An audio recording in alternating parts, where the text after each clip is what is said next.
Ako po'y nakabili ng maliit na pakwan. Kapraso lang itong binili ko't hindi po namin mauubos ang isang buo.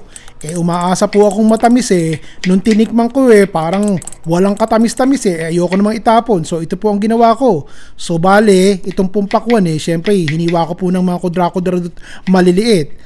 Ito po yung isang malaking orange, pero kung medyo may kamahalan po sa atin ng orange dalandan. Basta maasim na matamis, balatan nyo po yan. Pagkatapos hiwain nyo rin po ng pareho ng hiwa nitong ating ginawa sa ating pakwan. Ganun lamang. Idiretso na po natin sa isang pipino. Maliit na pipino lang po iriya. Tanggalin nyo yung magkabilang dulo. Ako po'y merong kutsilyo na pang disenyo sa aking pipino. So yun po ang aking ginamit. Kung wala kayo, umaarte lang naman ako Basta hiwain nyo lang po ng pabilog, ng maninipis para po sa salad. Ganun lang. Ito po yung ilang pirasong bulilit na kamatis. Cherry tomatoes po ang tawag dito. Hiniwa ko lang po sa gitna. 5 piraso, natira lang po yan Isang buwig po ng litsugas. Yung dulo'y tinatanggal ko Yung gitna lang po isinasama ko para talagang sariwang-sariwa. Ilagay po natin yan sa isang malukong. Ganyan. Tinapang salmon. Ang hinahanap ko po sana tinapang galunggong o kaya bangus. Kahit po salinas pwede. Para relate na relate kayo. Wala po akong makita So hinimay-himay ko lang po ito sa maliliit na piraso para isasama natin sa salad. Pero yung pong balat hindi natin sasama at hindi parang akma. Isang maliit na luya lang po ito na binalatangkot, gayatin natin sa isang maliit na puswelo. Pagkatapos po niyan maglagay po tayo ng 3 pirasong bawang na pinitpit. Itong asukal pwede yung ilagay pero dapat po talaga pulot o kaya naman maple syrup o kaya naman asukal na pula. Itong aking ginagamit pancake syrup nga po ito Pasensya na po kayo, wala po akong honey. Pagkatapos po niyan maglalagay tayo ng 2 kutsarang lime juice, dayap, kahit kalamansi o lemon juice, ayos na rin po. 2 kutsara po ng toyo ang ilalagay natin, tapos 1 kutsarang sesame oil. Magdadagdag po tayo ng pampaasim, yung ating suka ang gagamitin natin. 1 kutsarang suka po natin ang gagamitin natin at pagkatapos lalagyan na po natin ng olive oil, mantika para po maging vinaigrette. Kalahating tasa po ng olive oil ang dinagdag ko. At lagyan na po natin ng konting paminta. Yan po ang bumubuo sa ricado natin ng soy, ginger, vinaigrette or dressing. Tikman nyo na.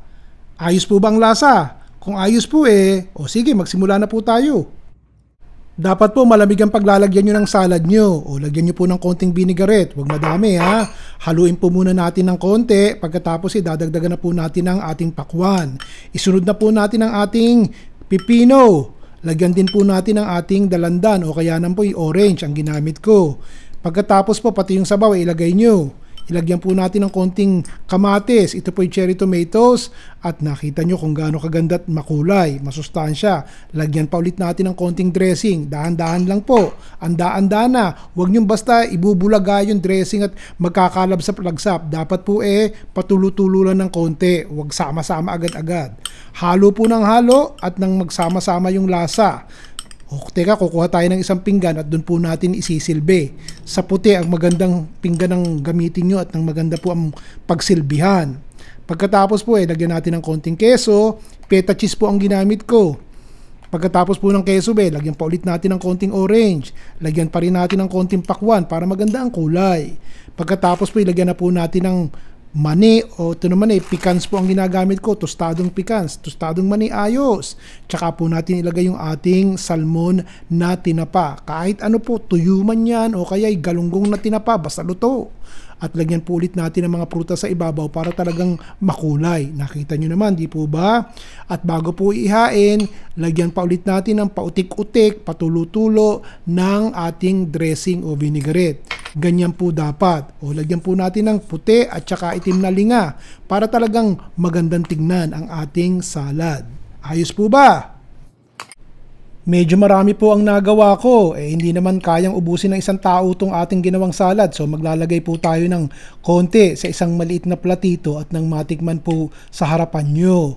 Nakita nyo po ba yan? Teka, tikman natin. Ano po ba ang lasa? Magkaalaman na. Naku po, napasayaw na. Tinikman pa. Yun. Pinaghalo yung tamis at asim ng sariwang prutas. Meron pang keso, kasama yung alat ng ating tinapa.